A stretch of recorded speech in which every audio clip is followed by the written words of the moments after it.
அங்கீகரித்து இருக்கிறார்கள் அப்படின்னு சொன்னார். அதுக்கு விதை விதைச்சவன் நிச்சயம் மகாபுருஷனாத்தான் இருக்கட்டும். அது நம் நாட்டில் தோன்றியிருந்தாலும் சரி, வெளிநாட்டில் தோன்றியிருந்தாலும் சரி, ஒருவருடைய பெயரை சொல்லிக் கொண்டு இன்றும் லட்சக்கணக்கான ஜனங்கள் சன்மார்க்கத்துல போகிறார்கள். அப்படிங்கும் பொழுது அவன் நிச்சயம் மகாபுருஷனாத்தான் இருக்க. சாதாரண மனுஷனால அது ஆகாது. அத்தகைய மகாபுருஷர்களே நாம் அவதார புருஷர்கள்னு சொல்றோம். ஏன் அத்தகைய மகாபுருஷன் ஒத்தன்தான் உண்டாக முடியுமான்னு? ஜீசஸ் கிரைஸ்து ஒண்டிதான் உண்டாக முடியுமா? முகமது நபி ஒண்டிதான் உண்டாக முடியுமா? எப்ப மகாபுருஷர்கள் சம்பவாமி யுகே யுகே என்று மகாபுருஷர்கள் அடிக்கடி தோன்றக்கூடும். அடிக்கடி மக்களுக்கு தர்மத்தை புதுப்பிக்க வேண்டிய அவசியம் இருக்கிறதுனால சாதாரண மனுஷனால அது ஏற்காது. சாதாரண மனுஷனாலே மக்களே ஆகர்ஷிக்க முடியாது. சாதாரண மனுஷன் ஒருவன் ஒன்றை ஸ்தாபிக்கணும்னு நினைச்சால் அந்த ஸ்தாபனம் நீடிச்சும் இருக்காது. அந்த ஸ்தாபனத்தை மக்கள் ஏத்துக்கவும் ஏத்துக்காது. அதனாலே பெரிய மதஸ்தாபகர்களோ சம்பிரதாயத்தை ஸ்தாபனம் பண்ணினவர்களோ பெரிய மகாபுருஷர்களாத்தான் இருந்திருக்கிறார்கள். அவர்களிடத்துல அத்தகைய ஒரு சக்தி இருந்திருக்கு. அவதார புருஷர்கள் அடிக்கடி தோன்றுவார்கள் அப்படிங்கிறது லோகானுபவத்திலேயே நாம் தெரிஞ்சுக்கிறோம். பிரமாணம் ஸ்ரீமத் பகவத்கீதை. அவதார புருஷர்களை பத்தி பகவான் தானே பகவத்கீதை 4வது அத்தியாயம் ஆரம்பத்தில் சொல்கிறார். யோகத்தை உபதேசம் பண்ணக்கூடிய பகவான் ஸ்ரீகிருஷ்ணன் யோகேஸ்வரன். எத்திர யோகேஸ்வர கிருஷ்ணா என்று சொல்லுகிறோம். அத்தகைய பகவான் எல்லா கோணங்கள்லயும் கிருஷ்ணாவதாரத்திலே பூர்ணத்தை பார்க்கிறோம். கிருஷ்ணனை சிறந்த கலாரசிகன் அப்படின்னு எல்லாரும், ராஜதந்திரத்திலே மிகவும் சிறந்தவன், தர்மங்களிலே மிகவும் சிறந்தவன், புருஷோத்தமன், சிறந்த போர் வீரன், சிறந்த யோகீஸ்வரன், சிறந்த குருநாதன், எல்லா விதத்திலையும் கிருஷ்ணனிடத்துல பார்க்கும். கிருஷ்ணன் வந்தே ஜகத்குரு, சிறந்த கிரகஸ்தனாக இருந்து காட்டுகிறான். எத்திர யோகேஸ்வர கிருஷ்ணஹா என்று சொல்கிறோம். அஷ்டமகா சித்திகளும் அவனுக்கு சுபாவமா இருக்கு. பிறவியிலிருந்தே ஸ்ரீகிருஷ்ணனிடத்திலே அஷ்டமகா சித்திகளும் இருக்கு. பகவான் என்கின்ற சொல்லுக்கு என்னென்ன அர்த்தங்கள் உண்டோ அவ்வளவும் கிருஷ்ண பரமாத்மாவினிடத்திலே பொருந்துறது. இவ்வளவு பெருமையும் சாதாரண மனுஷனிடத்திலே எப்படி இருக்க முடியும்?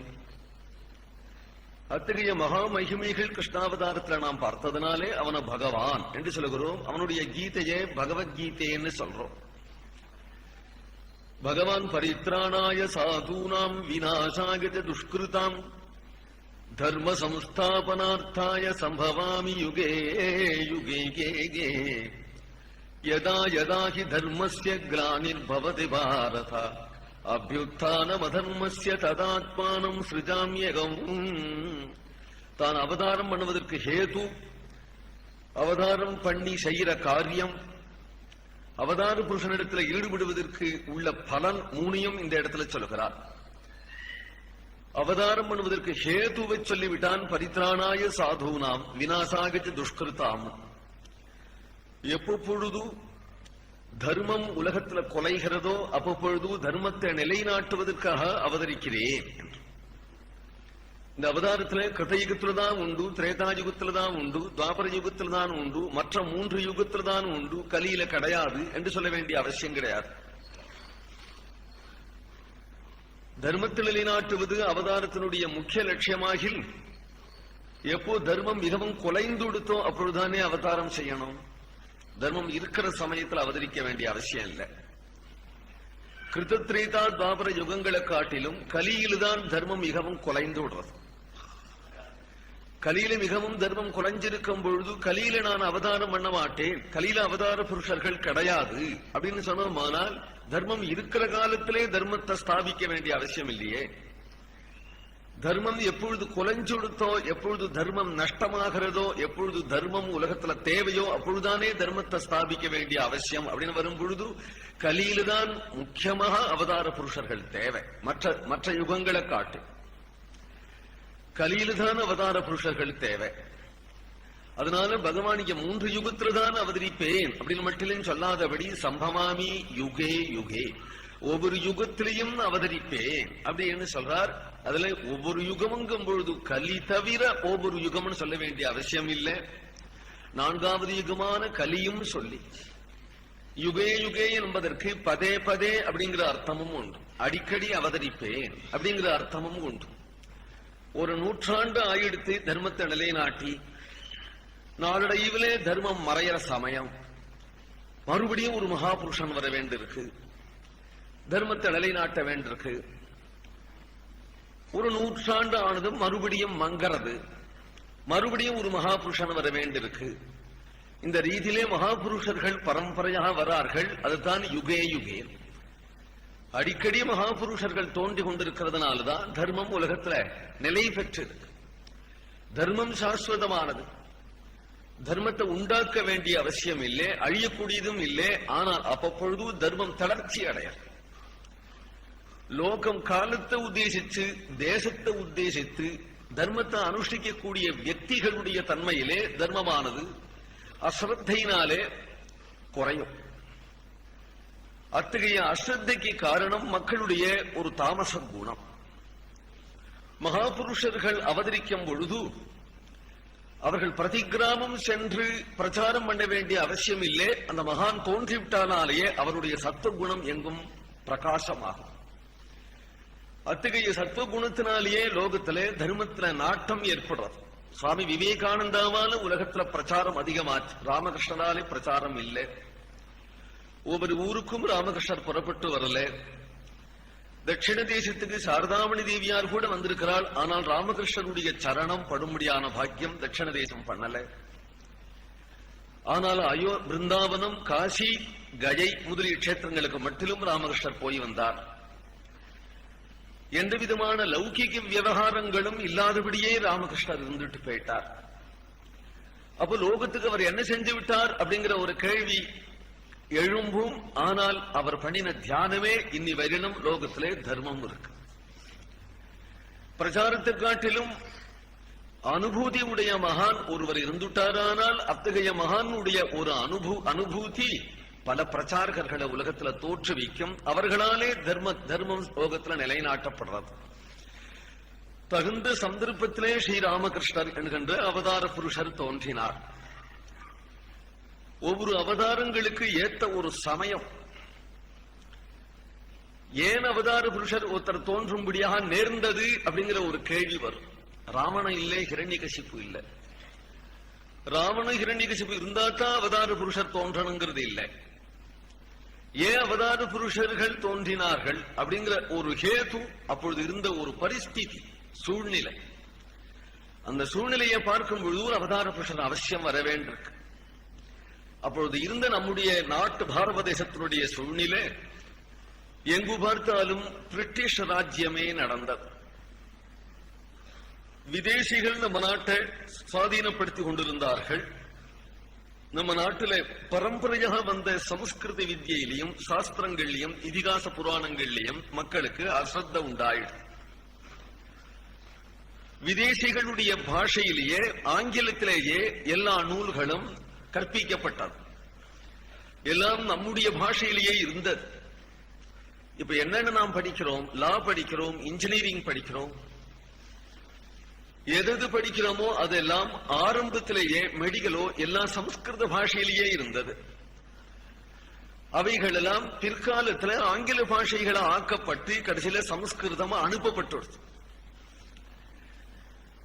அந்த காலத்திலே இருந்த ஸ்மிருதிகள், அந்த ஸ்மிருதிகளுடைய அடிப்படையில தான் இந்து சட்டம் இன்னைக்குமா அமைஞ்சிருக்கு. அதுதான் இப்போ லா படிக்கிறோம். அடிப்படை யாஜ்ஞவல்க்ய ஸ்மிருதி, மனுஸ்மிருதி முதலியவைகள் தான். முஸ்லிம்களுடைய சட்டமும் அவர்களுடைய மத நூல் அடிப்படையில் தான் அமைஞ்சிருக்கு. எந்த நாட்டிலேயும் சட்ட நூல் அவரவர்களுடைய மத நூல் அடிப்படையில் தான் அமைஞ்சிருக்கு.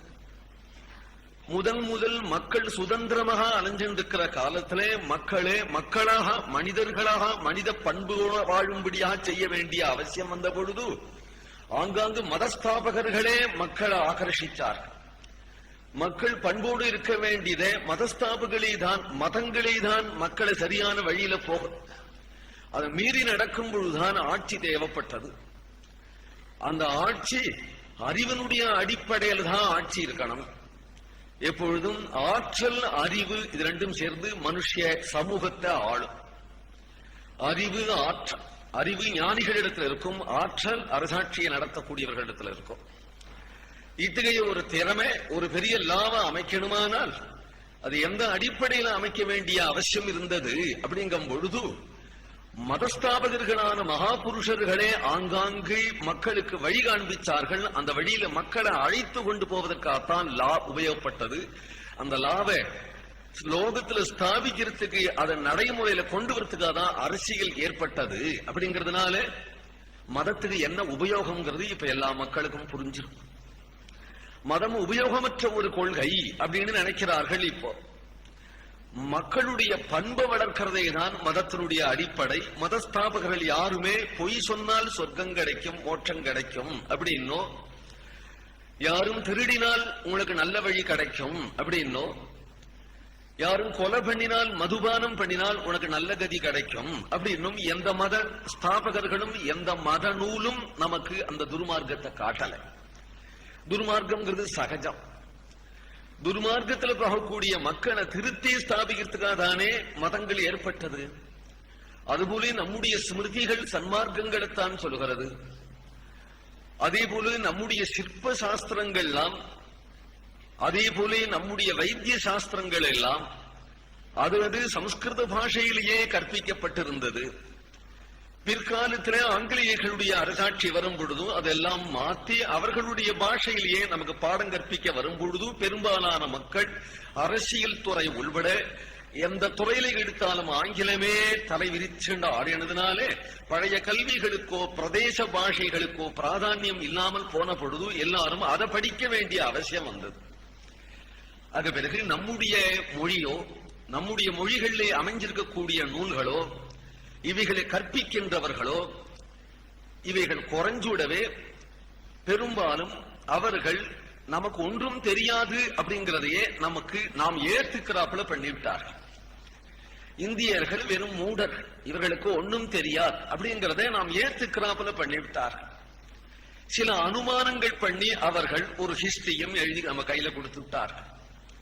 நம்ம குழந்தைகள் அதை படிக்க ஆரம்பிச்சார்கள். இந்த சமயத்துல நம்முடைய மதத்துறையிலே நாம் எதுவும் தெரிந்து கொள்ளாத நிலையில இன்ஜினியரிங், மெடிக்கல், லா முதலிய எந்த கோணத்திலையும் எல்லாம் ஆங்கிலேயர்களை நம்பினால் ஒழிய நமக்கு நாம் தலதூக்க முடியாது அப்படின்னு ஆயிட்ட காலத்துல நம்முடைய எல்லா விதமான நூல்களும் லைப்ரரியில கண்காட்சியாக போயிட்ட காலத்துல அதனுடைய அடிப்படையிலேயே அவர்கள் ரிசர்ச் பண்ணி நமக்கு பிரயோஜனத்தை செய்து கொடுக்கிறவாப்பல ஆயிட்ட காலத்துல முக்கியமான துறைகள் எல்லாம் அவர்களே ஆபீசர்கள், அவர்களுக்கு கீழ்தான் நாம் வேலை செய்யலாம் அப்படின்னு ஆயிட்ட காலத்துல இந்திய மக்கள் தங்களை தாங்களே மூடர்கள் என்றும் உதவாக்கரைகள் என்றும் நமக்கு நாமே சில கல்பனைகளை செய்து கொண்டிருக்கிறோம் என்றும் நம்முடைய மதம் மிகவும் ஹேளனத்துக்கு ஏதுவான மதம் என்றும் அவதாரங்கள் எல்லாம் பொய் என்றும் பக்தி மார்க்கமே மடத்தனம் என்றும் நாம சங்கீர்த்தனம் முதலியவைகள் எல்லாம் மடத்தனம் என்றும் வைதிக சடங்குகள் எல்லாம் மடத்தனம் என்றும் நினைக்கும்படியான ஒரு சூழ்நிலை வந்துடுத்து ராமகிருஷ்ணனுடைய அவதார காலத்தில். அப்படி இருந்தது நம்முடைய பாரத தேசம். பாரதிய மக்கள் நம்முடைய சனாதன மதத்தை ஸ்தாபிச்சுக்கணுமானால் தானா நடக்கிற சக்தி இல்லாதபடி போயிட்டதுனால ஆங்கிலேயர்களுடைய கையை பிடிச்சுன்னு நடந்தால் ஒழிய தன்னுடைய மதத்தை ஸ்தாபிச்சுக்க முடியாது அப்படிங்கிற நிலையை அடைஞ்சுட்டார். அப்பொழுது சில மகாபுருஷர்கள் நினைச்சார்கள், இனி நம்முடைய மதத்தை எப்படி ஸ்தாபிச்சுக்கிறது? இளம் பிள்ளைகளுடைய உள்ளம் மாறுபாடு அடைஞ்சது. பெரும்பாலும் இளம் பிள்ளைகள் காலேஜில் படிக்கக்கூடியவர் யார் ஆங்கிலம் நன்னா படிக்கிறார்களோ, எவர்கள் ஆங்கிலத்தில் நன்னா லெக்சர் கொடுக்கிறார்களோ அவர்களே சிறந்த மேதாவிகள். நம்முடைய ரிஷிகள் மூடர், வியாசர், வால்மீகி, காளிதாசன், பவபூதி எல்லாரும் மூடர்கள். ஆங்கிலேய கவிகளே சிறந்த கவிகள். ஆங்கிலேயர்கள் எழுதிய நூல்களே சிறந்த நூல். ஆங்கிலமே வேத பாஷையை காட்டிலும் சிறந்தது. ஆங்கிலம் படிச்சவனே அறிவாளி. என்ன இருந்தாலும் அந்த ஆங்கிலேயம் நல்ல அறிவாளி சார் அப்படின்னு நமக்கு நாமே பேசிக்கிற அளவுக்கு கூட அவர்கள் நம்மிடத்துல மதிப்பு பெற்றார். அவர்களோடு சமமா உட்கார கூட நமக்கு யோக்கியதை இல்லை என்று தாழ்த்தப்பட்டார்கள் அவர்களாலேயே. கற்பனை இல்லை, அனுமானம் இல்லை, எல்லாருக்கும் தெரிந்த உண்மையை தான் சொல்றேன். எல்லாருக்கும் இந்த விஷயங்கள் தெரியும். இப்படிதான் இருந்தது. அப்போ இளம் மக்கள் எப்படி இருக்கும்? நல்ல 20-25 வயசான பையன்கள், காலேஜில் படிக்கிற நரேந்திரனை போன்ற பையன்களுக்கு என்ன தோணித்து? அவர்கள் அறிவாளி என்றும் அவர்கள் காட்டுகிற பாதையே சரியான பாதை என்றும் நம்மிடத்திலே பரம்பரையான மூடத்தனம் இருக்கிறதாகவே தோணித்து. அதனாலே பெரும்பாலும் ஜனங்கள் ஹிருதயத்திலே நம்முடைய பழமையான சம்பிரதாயங்களோ அனுஷ்டானங்களோ யோகமோ பக்தியோ ஞானமோ இதெல்லாம் உண்மைதானா அப்படிங்கிற நிலை வரும் பொழுது இவர்களுக்கு அந்த மதத்துல சேர்ந்து விடலாமோ பாமர மக்களையும் கவர் பண்ணினார்கள். தங்களுடைய மதத்துல பெரும்பாலும் சேர்த்துக்கிறார்கள். பெரிய காலேஜில் படிக்கக்கூடிய பையன்களுக்கும் இத்தகைய கிளர்ச்சியை உண்டாக்கி அவர்கள்தான் அறிவாளி அப்படிங்கிற புத்தியை உண்டாக்கி அவர்களையும் கவர் பண்றார்கள். இந்த சமயத்துல இதுக்கு கை கொடுப்பாரு இல்லை, இது அவதார புருஷர்களால் தான் செய்ய முடியும் அப்படிங்கும் பொழுது, ஆனால் அவதார புருஷர்கள் இல்லை, சிறந்த அறிவாளிகள், நேர்மையா நடக்கிறவர்கள், கோடீஸ்வரர்கள், அத்தகையவர்களுக்கு இதை எப்படி காப்பாற்றிக்கிறது, நம்முடைய சனாதனமான தர்மத்தை அப்படிங்கிற ஒரு எண்ணம் தோன்றது. இந்த தோன்ற பொழுதுதான் வைதிக மதத்தை ஸ்தாபிச்சுக்கணுங்கிற எண்ணமோ அல்லது வேதாந்த மதத்தை ஸ்தாபிச்சுக்கணுங்கிற எண்ணமோ தோன்றிய பொழுதுதான் அப்பொழுது ஆரிய சமாஜம், பிரம்ம சமாஜம் என்ற ஸ்தாபனங்கள் ஏற்பட்டது. இந்த மதங்கள் ஸ்தாபனம், இந்த சமாஜங்கள் ஸ்தாபனம் பண்ணினவர்கள் அவதார புருஷர்கள்னு சொல்ல முடியாது, மகா புருஷர்கள்னு சொல்ல முடியாது. ஆனால் ரொம்ப நீதிமான்கள், சத்தியசந்தர்கள், நம்முடைய மதத்தை காப்பாற்றிக்கணும்னு வாஸ்தவமா நினைச்சவர்கள். இதுக்கு முறை தெரியல அவர்களுக்கு. அதனாலே அவர்கள் வைதிகமான அனுஷ்டானங்களை வெறுத்தார்கள், பக்தி மார்க்கத்தை வெறுத்தார்கள், அவதாரங்கள்லாம் பொய்யோடு நினைச்சார்கள், ஆலய வழிபாடு விக்கிரகாராதனை எல்லாம் மூடத்தனமோன்னு நினைச்சார்கள். கிறிஸ்துவ மதம் மாதிரி ஹிந்து மதத்தை தயார் பண்ணிட்டோமானால் ஹிந்து மதம் இருக்கும், இல்லாத போனா போயிடும்னு ஒரு அதைரியப்பட்டார்கள். இந்த அதைரியப்பட்டதனாலேயே கிறிஸ்துவ மதம் மாதிரி ஹிந்து மதத்தை ஸ்தாபிக்க ஆசைப்பட்டார்கள். அதுதான் பிரம்ம சமாஜம். இதுல பக்திக்கு இடம் கிடையாது, பஜனைக்கு இடம் கிடையாது, விக்கிரக ஆராதனைக்கு இடம் கிடையாது, அவதாரங்களை ஒத்துக்கிறது இல்லை அவர்கள்.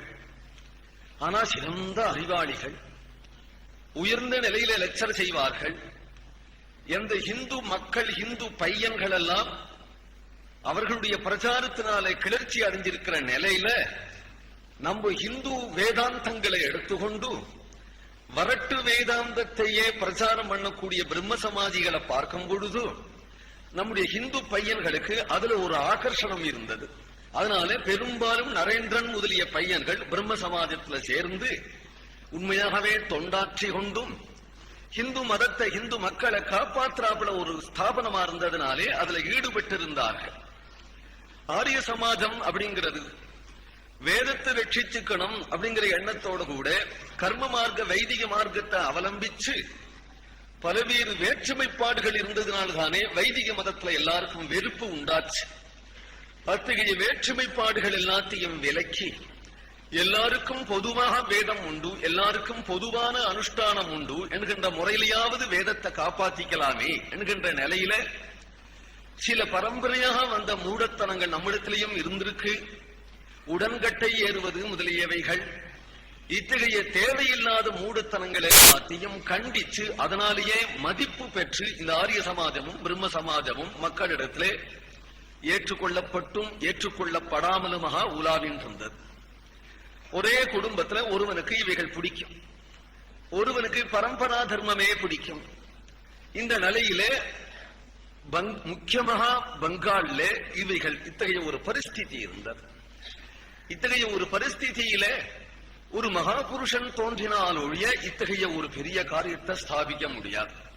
எதை ஸ்தாபிக்கணும்னா எதையெல்லாம் மூடத்தனம்னு இப்ப சொல்லிவிட்டானோ, பக்தி மார்க்கம் மூடத்தனம், அவதாரங்கள்லாம் டூப்புன்னு சொன்னவனையே, பொய்ன்னு சொன்னவனையே அவதார வரிஷ்டாயன்னு சொல்ல வைக்கணும். அவதாரங்கள்லாம் பொய்ன்னு சொன்னது, நாம சங்கீர்த்தனம் பொய், பக்தி தேவையில்லை, அர்ச்சா விக்கிரகம் தேவையில்லை அப்படின்னு சொன்ன காலத்துல விக்கிரக ஆராதனையாலேயே உயர்ந்த நிலைக்கு வரத காட்டணும். நாம சங்கீர்த்தனத்திலேயே தன்னை மறந்த நிலையே, சமாதி நிலைய காட்டணும். நாம சங்கீர்த்தனத்தினுடைய பெருமைய இவரே அவதார புருஷர்னு சொல்ல வைக்கணும். அப்போ அத்தகைய மகாபுருஷன் வந்தால் ஒழிய நடக்காது. அறிவாளியாலேயே திருத்த வேண்டி இருக்க அதிக படிப்பு இல்லாதவன் அறிவாளிகள் எல்லாரையும் ஆகர்ஷிக்கணும். பெரிய காரியம் வேறு. பெரிய படிப்பாளிகள், அத்தகைய படிப்பாளிகள் தங்களுடைய படிப்பை சீன்னு தள்ளிவிட்டு ஒரு கோவில் பூசாரி சரியாக ஆங்கிலம் பேச தெரியாது, அப்பேற்பட்டவர் காலில் விழுந்து இவருடைய அறிவுக்கு தக்க அறிவு படிச்சவனுக்கு கூட கிடையாது அப்படின்னு சொல்லணுமானால் அவதார புருஷன் வந்தால் ஒழிய நடக்காது. அவர் அத்தகைய படிச்சவர் இல்லை. இப்ப யாருடைய ஜெயந்தி இன்னைக்கு நடக்கிறதோ அவர் அப்படி படிச்சவர் இல்லை. படிச்சவர் இல்லைன்னா ஒரு தோரணையில படிச்சவரா இருக்கலாம், மற்றொரு தோரணையில படிச்சவர் இல்லை, ரெண்டு விதத்திலையும் படிச்சவர் இல்லை. அவர் சம்ஸ்கிருதத்திலையும் பெரிய சாஸ்திர ஞானி இல்லை. அதே போல தற்காலத்தில் இருந்த ஒரு பெரிய படிப்பு உண்டு, அதுல டிகிரி வாங்கினவர் இல்லை. ஆங்கிலத்துல பெரிய எம்ஏவோ அல்லது ஃபாரிஸ்டரோ வேற பெரிய நிலையில படிச்சவரும் இல்லை. தேங்க்ஸ் அப்படின்னு சொல்றது மட்டில யாருக்கையோ கேட்டு தெரிஞ்சுட்டு இருக்கிறார். யாராவது வந்துட்டு போயிட்டா தேங்க்ஸ் அப்படின்னு மட்டிலும் சொல்ல தெரிஞ்சுட்டு இருக்கிறார். ஆனா அதுக்கு ஸ்பெல்லிங் என்னன்னு தெரியாது அவருக்கு. அந்த சொல்ல தெரியும் கிளி மாதிரி. அதற்கு மேல ஆங்கிலத்துல ராமகிருஷ்ணன் கையெழுத்து போட தெரியாது, கதாதரன் கையெழுத்து போட தெரியாது. அவருக்கு ஒரு கடிதம் வந்தாலும் படிக்க தெரியாது. சம்ஸ்கிருதத்திலையும் விசேஷித்து ஒன்னும் தெரியாது அவருக்கு. சாஸ்திரார்த்தமும் விசேஷித்து ஒன்னும் தெரியாது. இந்த நிலையில இருக்கிறவர் சாதாரணமான ஒரு கோவில்ல பூஜைக்கு மட்டிலும் நியமிக்கப்பட்ட சாதாரண ஒரு வைதிக புரோகித குடும்பத்துல பிறந்தார். அவருடைய தகப்பனார் சத்தியசந்தர், சுதிராம் சட்டோபாத்தியாயர் அப்படின்னு பெயர். தசரதன் எப்பேற்பட்ட சத்தியனிஷ்டனா இருந்தா ஸ்ரீ ராமச்சந்திர பிரபு புத்திரனாக வருவார். பிதரம் ரோச்சயாமாச ததா தசரதம் நிருபம். எப்பேற்பட்ட சத்தியனிஷ்டனா இருந்தா புத்திரனாக வருவர். அத்தகைய சத்தியனிஷ்டர் சுதிராம் சட்டோபாத்தியாயர். அவருடைய தர்மபத்னி சந்திராமணி என்கின்றவள்.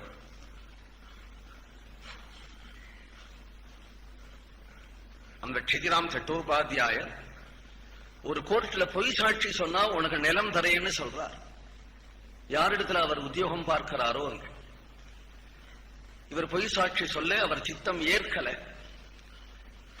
பொய் சாட்சி சொல்ல மாட்டேன் அப்படின்னு சொன்னதும் அந்த ஜமீன் அவரை ஊரை விட்டே விரட்டி, அவருடைய பரம்பரையான வீடு நிலம் எல்லாத்தையும் புடிங்கிண்டு ஊரை விட்டே விரட்டு. சம்சாரி, சில குழந்தைகள் உண்டு, மனைவியோடு கூட அகதியாக புறப்படுறார். ஊரில் இருந்து புறப்பட்டு வரும்பொழுது ஒரு வைஷ்ணவ கோஸ்வாமி ஒருவர், இவர் பரமபக்தர், அதனால க்ஷிதிராம் சட்டோபாத்தியாயரை அழைச்சு ஆதரவு அளிச்சார். அவருக்கு தன்னுடைய கிரகத்தில பூஜை பண்ணுவதற்கு ஒருத்தர் தேவை. க்ஷிதிராம் சட்டோபாத்தியாயரை பார்த்து, என்னுடைய கிரகத்தில பூஜையை நீங்கள் செய்யுங்கள், உங்களுக்கு உங்க குடும்பத்துக்கு தேவைப்படும்படியான தானியம் வரும்படியாக நான் கொஞ்சம் சர்வமானியமாக நிலம் தரேன் என்று சொன்னதும் அதை ஏற்றுக்கொண்டார். அந்த பூஜையை அவர் செய்து கொண்டிருந்தார். குழந்தைகளுக்கு கல்யாணம் பண்ணினார், தன்னுடைய கடமைகளை செய்தார். ராமேஸ்வரம் சேது வரையிலும் தீர்த்த யாத்திரை போயிட்டு வந்தார். பரம வைதிகர், ஒரு பெரிய கோட்டீஸ்வரனாக அவர் ஆகணும்னு நினைக்கல. ஏழையாயிருந்தாலும் நம்முடைய தர்மங்களை அனுஷ்டானங்களை செய்து கொண்டு சத்தியசந்தராய் இருக்கணும் என்று நினைச்சாராம். தன் தகப்பனார் பத்தி ராமகிருஷ்ணரே சொல்றார்.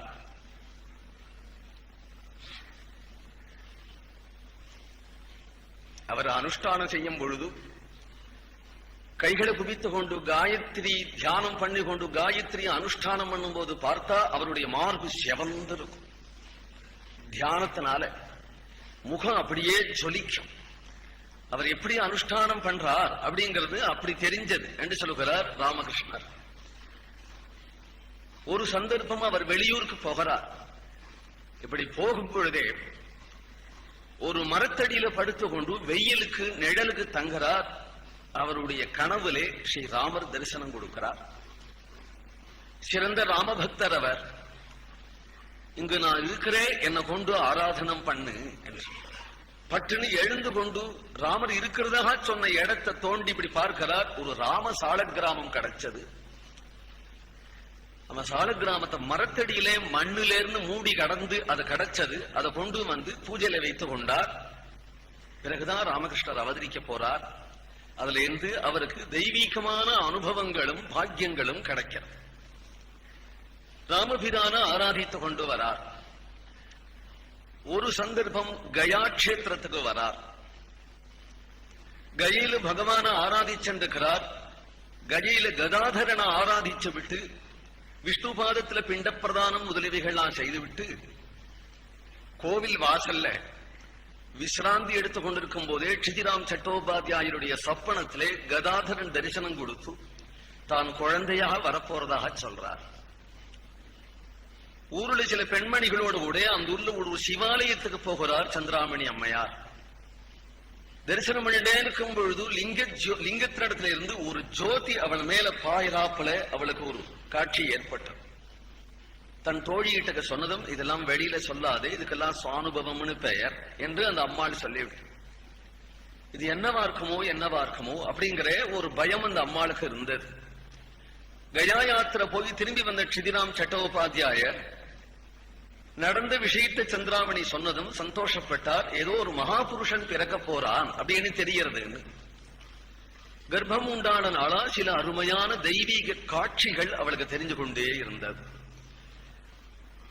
குறிப்பிட்ட நாள்ல பொன்னான நாள் இன்னைக்கு நாம் எப்படி ஸ்ரீராமநவமி, நரசிம்ம ஜெயந்தி, ஸ்ரீகிருஷ்ண ஜெயந்தி எல்லாம் சொல்றதாப்பல ஒரு நாள் ராமகிருஷ்ண ஜெயந்தின்னு சொல்றோமே. இன்னைக்கு இத்தனை பக்தர்கள் இங்க கூடி இருக்கோமே, உலகம் பூரா ராமகிருஷ்ணர் என்று நினைக்கிறாளே. அத்தகைய மகான் அவதரிக்கக்கூடிய தினம் ஜெயந்தி சம்பவம் தாமேன்னு சொல்லிவிட்டார் வேதாந்த தேசிகர். நாளெல்லாம் சொல்லவே இல்லை. என்னைக்கு கிருஷ்ணன் பிறந்தான், கிருஷ்ணன் பிறந்த அன்னைக்கு பிறந்தான். அவளு பிரசித்தமாயிடுச்சு இல்லையா ஸ்ரீ ஜெயந்தி. எரிகேவ அஜன ஜன்மர்ஷம் என்று ஸ்ரீபாகவதம் சொல்றார். ராமகிருஷ்ண ஜெயந்தியில ராமகிருஷ்ணர் பிறந்தார் அப்படின்னு சொன்னா போறோம். அந்த ராமகிருஷ்ண ஜெயந்தியில இப்பொழுது நாம் கூடியிருக்கிறோம். இங்க ராமகிருஷ்ணர் என்கின்ற ஜோதி தோன்றி குழந்தைக்கு கதாதரன் என்றுதான் பேர் வச்சார். செல்லமாக கதாயி அப்படின்னு கூட்டம். கிருஷ்ண சைத்தன்யரே நிமாயின்னு கூட்டம் இருந்தா இல்லையா. கிருஷ்ண சைத்தன்யர் இடத்துல அபார பிரேமே ராமகிருஷ்ணருக்கு. கிருஷ்ண சைத்தன்யரை சொல்லாத இடமே கிடையாது ராமகிருஷ்ணர். பெரும்பாலும் கிருஷ்ண சைத்தன்யர் ராமகிருஷ்ணர் இந்த ரெண்டு பேரும் ஒரே பிரேம பாவத்துல இருந்தவர்கள், ஒரே பக்தி பிரேம பாவத்துல இருந்தவர்கள். சைதன்யரே வேற ஒரு ரூபத்துல ராமகிருஷ்ணராக வந்திருக்கிறார் அப்படிங்கிறதையே ராமகிருஷ்ணர் பல தடவை சொல்லி இருக்கிறார், நிரூபிச்சிருக்கிறார். அதனால ஸ்ரீ ராமகிருஷ்ணர் கதாயி என்று செல்லமாக அழைக்கப்பட்டார். சத் சங்கம் தான் எல்லாருக்கும் தேவை. அவர் இருந்த கிராமத்திலே கயா யாத்திரையாக போகக்கூடிய சாதுக்கள் நிறைய வருவார்கள். சாதுக்கள் அந்த ஊர்ல தங்குவார்கள். அந்த சாதுக்கள் என்ன செய்கிறார்கள், எப்படி ஜபம் பண்றார்கள், எப்படி தியானம் பண்றார்கள், என்னென்ன செய்கிறார்கள் அப்படிங்கிறதையே கதாதரன் கவனிக்கிறார். தத் தர்ம ஏவாத்ம ருச்சிகி பிரதாயத்தே என்று ஸ்ரீபாகவதன் சொல்றார். மற்றவாளுக்கெல்லாம் பார்த்தா கிண்டல் பண்ணணும்னு தோணும். சாதுக்கள் ஏதாவது பண்ணினா கிண்டல் பண்ணணும்னு தோணும். தத் தர்ம ஏவாத்ம ருச்சி பிரதாயத்தே, சாதுக்களை பார்த்து அது மாதிரி தானும் இருக்கணும் அப்படின்னு தோணித்தானால் நிச்சயம் அவன் சாதுவாவான். இந்த சாதுக்களை பார்ப்பதும் அவர்கள் எப்படி நெத்திக்கிட்டுக்கிறார்கள், அவர் எப்படி சாலிகிராம பூஜை பண்றா, அவ எப்படி பாகவதம் படிக்கிறார், அவ எப்படி இருக்காங்கிறத கதாதரன் கவனிச்சதும் எவ்வளவு சிம்பிளா இருக்கா. சாதா ஜீவன் ஊஞ்சே விசார். அவர்கள் ஹிருதயத்துல கலந்து பேசி பார்த்தானா அவர்கள் அறிவு களஞ்சியம்னு தெரிய போறது.